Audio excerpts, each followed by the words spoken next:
Hi,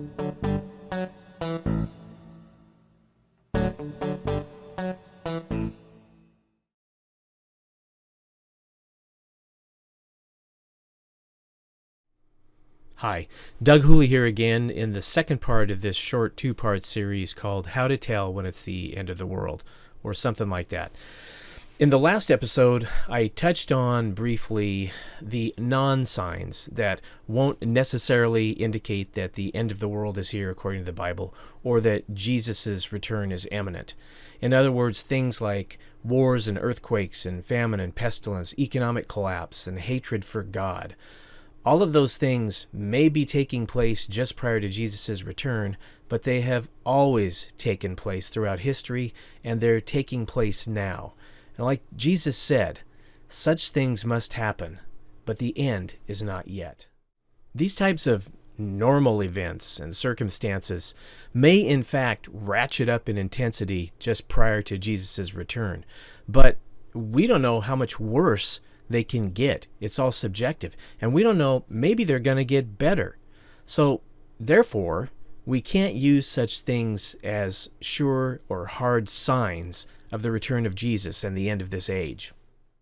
So, what are the unmistakable and hard-fast signs that are going to indicate that we're living in the end of the age and the return of Jesus is going to happen very soon?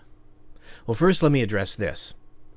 No one knows the day nor the hour when Jesus will return. I'm sure you've heard that.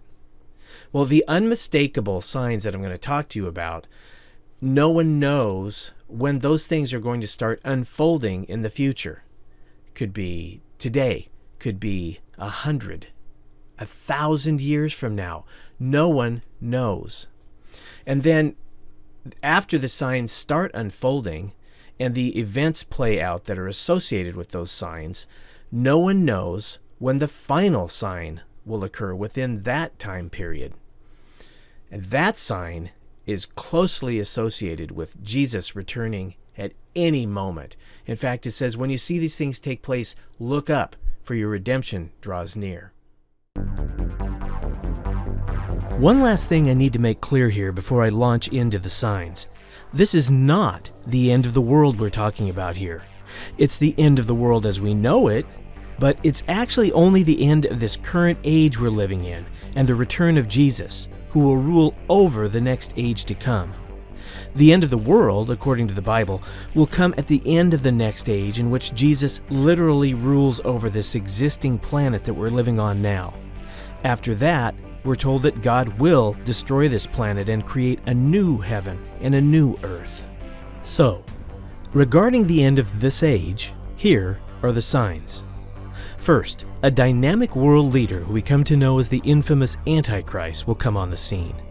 We'll know it's him because he will confirm a covenant with Israel and or a third party or several other parties. We don't know.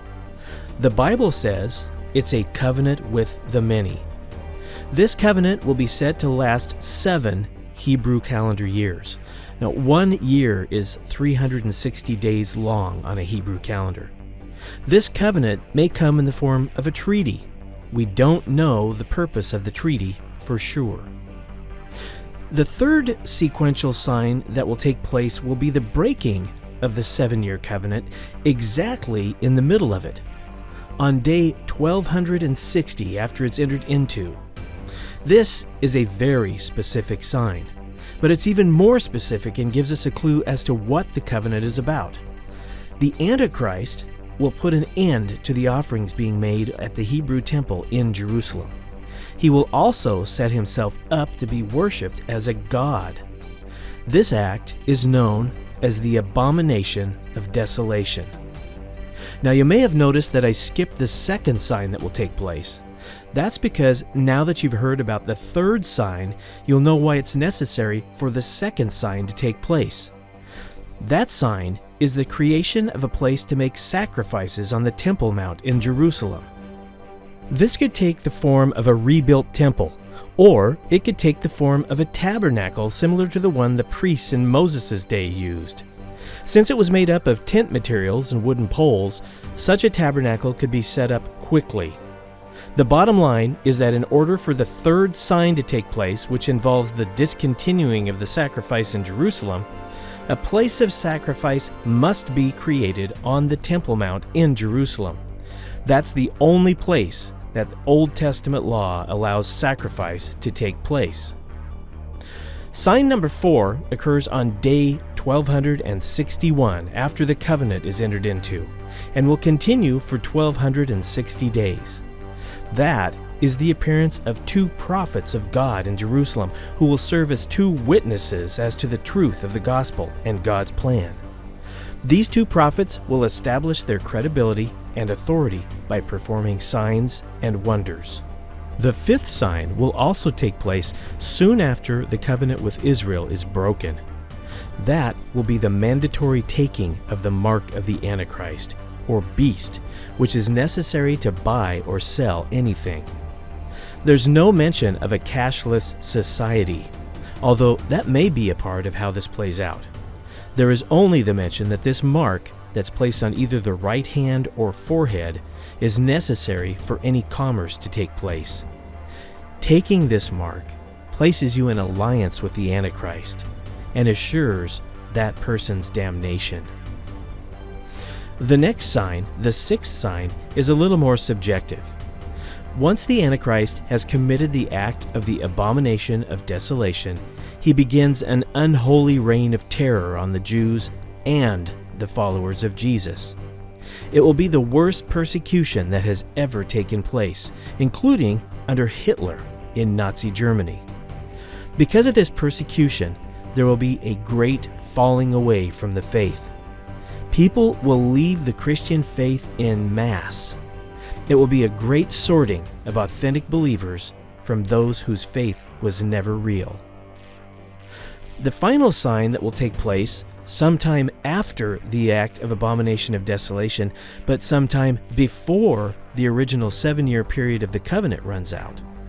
That sign will consist of the sun going black, the moon appearing to be blood red. There'll be an incredible meteor shower, and a worldwide earthquake will take place, which will move every mountain and island from its place. This event will be unprecedented. The Bible says when this sign takes place to look up, for your redemption is at hand. It's then that Jesus will appear and send out his angels to gather his elect, his called out people from wherever they are on the face of the planet. So, there you have it.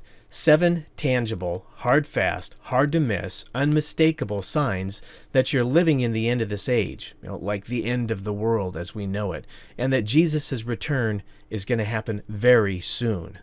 Now, I didn't even try to lay out for you the case behind why I can confidently say that these are the signs that will precede the coming of Jesus. I do that in my book, Watch.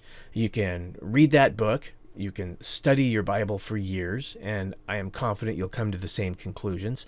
You can listen, essentially, to the case behind this in my podcast series, The Called Out Cafe, in the series titled Watch. So, what should we do with this knowledge regarding Jesus' return? Well, we should learn these signs, memorize them, and watch for them. We should only look to these signs as the true indicators of when Jesus' return is soon. And we should stop listening to all the other garbage that says Bible prophecies are being fulfilled every day. Those are the tactics of those who superimpose today's headlines over the top of Bible prophecy. That is the work of false prophets who are trying to distract you from being a called out one of Jesus who lives quietly and patiently while abiding in him and waiting and watching for his return.